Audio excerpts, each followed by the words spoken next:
पाकिस्तान के top constitutional experts वकला इस वक्त हमारे साथ मौजूद हैं। हमारे साथ हैं मुनीर मलिक साहब, जिन्होंने 2007 में वकला मूवमेंट की रहनुमाई की थी, रूए रवां थे।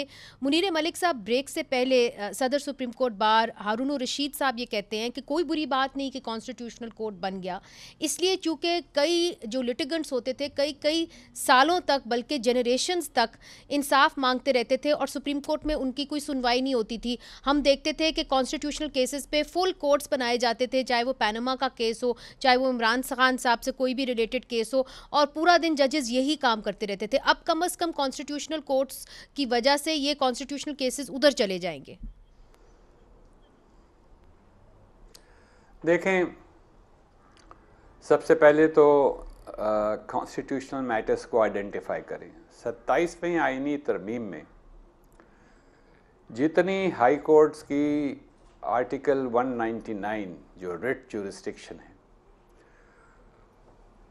उन तमाम फैसलों के ख़िलाफ़ सुप्रीम कोर्ट को पूरा से मुकम्मल इख्तियार ले लिया गया है। हमारे माशरे में सबसे बड़ा लिटिगेटर स्टेट है। सबसे ज़्यादा लिटिगेशन स्टेट के ख़िलाफ़ होती है और ये आइन की शिक 199 के तहत जो है हाई कोर्ट से लिटिगेशन आती है। 184(3) की तो बड़ी लिमिटेड लिटिगेशन है सुप्रीम कोर्ट के अंदर। मिलिट्री कोर्ट्स का केस ले लें, 4, 5, 6, 7 केस होते हैं आर्टिकल 184(3) की जुरिस्डिक्शन में। बाकी बल्क ऑफ द लिटिगेशन जो है वो आर्टिकल 199 से आता है। आपने तकरीबन 26वीं तरमीम कितने 6-8 महीने जो रही है, साल रही है जी, आपने कॉन्स्टिट्यूशनल बेंचेस की कारकर्दगी देखी है। अब तो आप बिल्कुल ही उनको डिन्यूट कर रहे हैं, नंबर 1। नंबर 2 देखें, 27वीं तरमीम में अब आर्टिकल 189 के अंदर जी, जो फेडरल कॉन्स्टिट्यूशनल कोर्ट की जजमेंट्स हैं वो सुप्रीम कोर्ट पे बाइंडिंग हैं, यानी कि हायरार्की ऑफ जुडिशल सिस्टम में federal constitutional court supreme court से ऊपर है जी। तो वो जो 100 साल की प्रेसिडेंट लॉ थी सुप्रीम कोर्ट ने, जो रावलपिंडी डिस्ट्रिक्ट बार एसोसिएशन का केस था जिसमें मिलिट्री कोर्ट्स, जिसमें ये कहा गया कि अदालत जो है कॉन्स्टिट्यूशनल अमेंडमेंट को देख सकती है कि वो बेसिक स्ट्रक्चर से तजाद करता है, बेसिक स्ट्रक्चर या एसेंशियल फीचर्स से। ये तमाम Sindh high court bar association का केस, ये तमाम जो स्टाराइड डिसाइसिस, ये जो केस लॉ था, अब ये बाइंडिंग नहीं है। एक ऐसे कोर्ट पे, फेडरल कॉन्स्टिट्यूशनल कोर्ट पे, जो पैक किया गया है, जो बगैर किसी ट्रांसपेरेंट क्राइटेरिया के उसमें अपॉइंटमेंट्स की गई हैं जी, वो सारे के सारे जो है आप देख लें। आप जो 7 अपॉइंटमेंट्स हुए हैं जी, आप उनके एंटीसीडेंट्स देखें, जी, किस कसौटी पे उनको वहां लगाया गया है, ये तो समझ आए। क्या वो कोई बहुत बड़े आईनी एक्सपर्ट्स हैं? तो ये बेसिकली सुप्रीम कोर्ट को टुकड़े टुकड़े करके एक टुकड़ा उसके ऊपर बिठा दिया है। ये जुडिशल सिस्टम को अंडरमाइन करता है। कोई ये नहीं कह सकता है कि एफसीसी जो है इंडिपेंडेंट कोर्ट है। तो उस इंडिपेंडेंट कोर्ट से आवाम को क्या जस्टिस मिलेगा? पूरी 199 की जुरिस्डिक्शन, जो अपेलेट जुरिस्डिक्शन है, वो वहां चली गई है। एक पैक्ट कोर्ट में जब स्टेट के खिलाफ जो है एक आम सिटीजन का ग्रीवेंस होता है, उसका क्या बनेगा?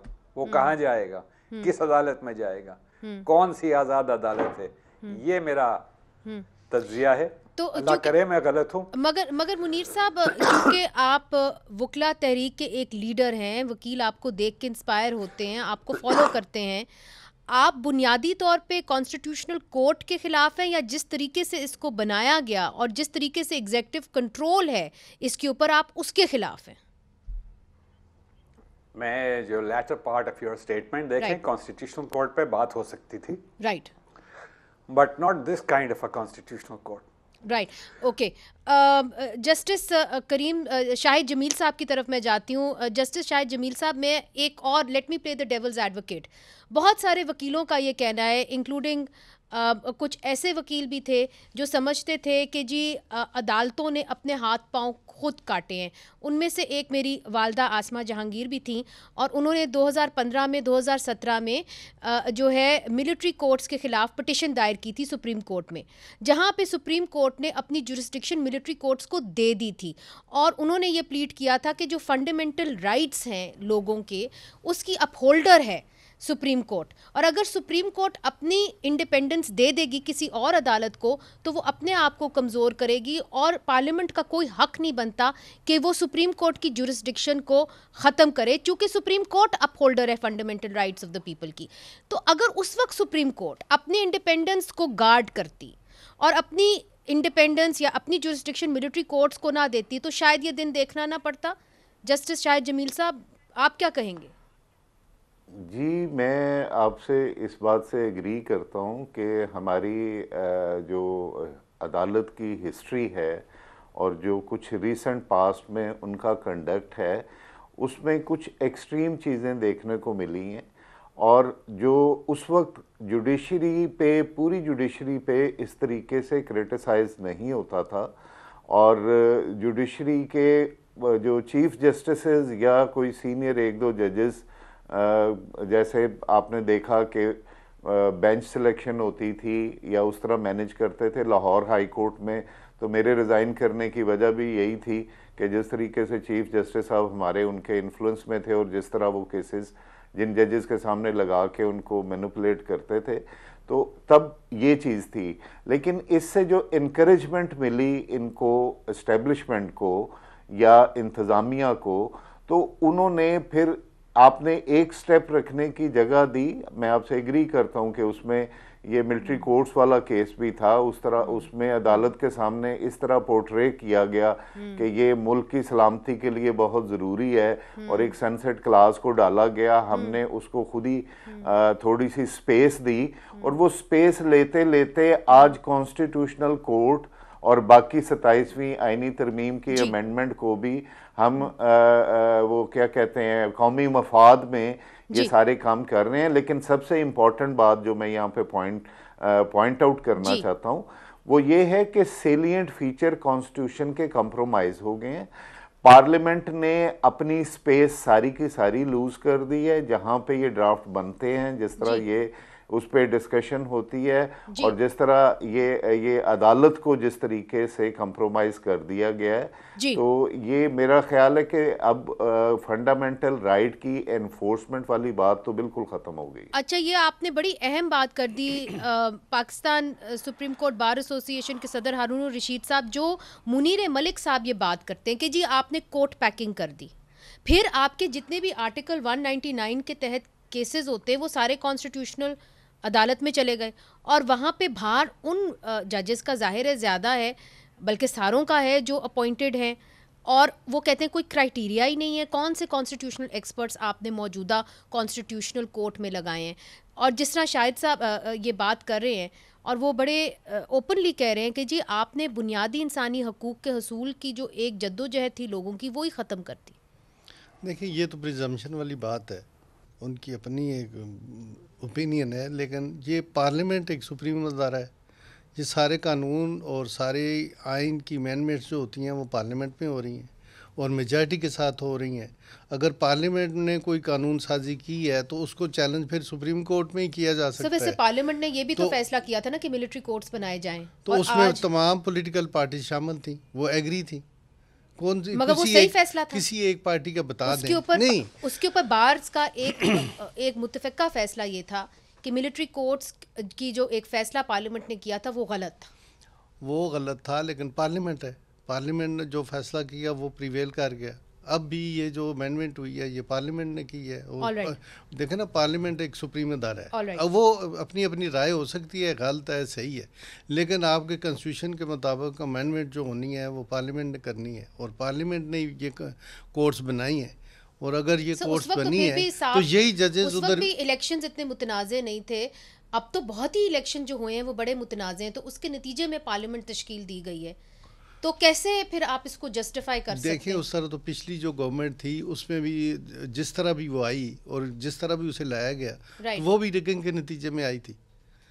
अगर देखा जाए तो अगर एक गवर्नमेंट को कम मुतनाज़े थे इलेक्शंस? नहीं, मुतनाज़े बहुत ज़्यादा थे, लेकिन अच्छा। अगर होता ये कि वो गवर्नमेंट अपने काम करती बजाय इसके कि अपोजिशन लीडर सारों को जेल में फेंक दे, तमाम पार्टियों की लीडरशिप को अंदर कर दे और वो काम कोई भी ना करे और सिर्फ प्राइम मिनिस्टर के ओहदा एंजॉय करे, ठीक है, तो काम करना चाहिए। जब इलेक्ट होके आते हैं तो मुल्क और कौम के लिए काम करने चाहिए।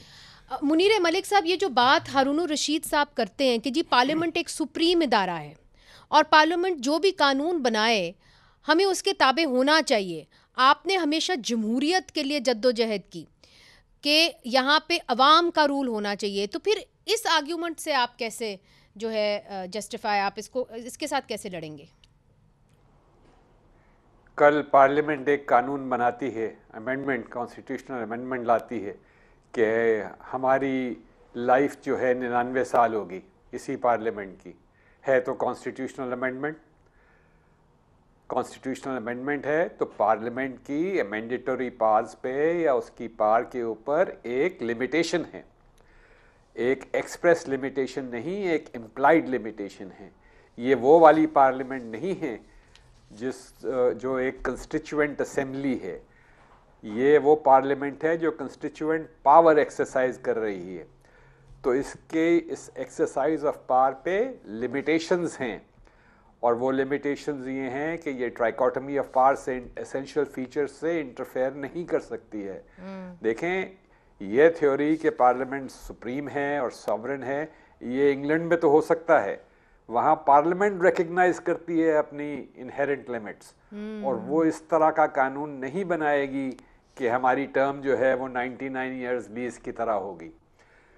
वो उनके पॉलिटिकल कल्चर में कुछ ऐसे मॉरल कन्वेंशंस आ चुके हैं सदियों से, ये थर्ड वर्ल्ड कंट्रीज़ में और ख़ास तौर पे हमारे मुल्क में नहीं है। इसलिए फ्रेमर्स ने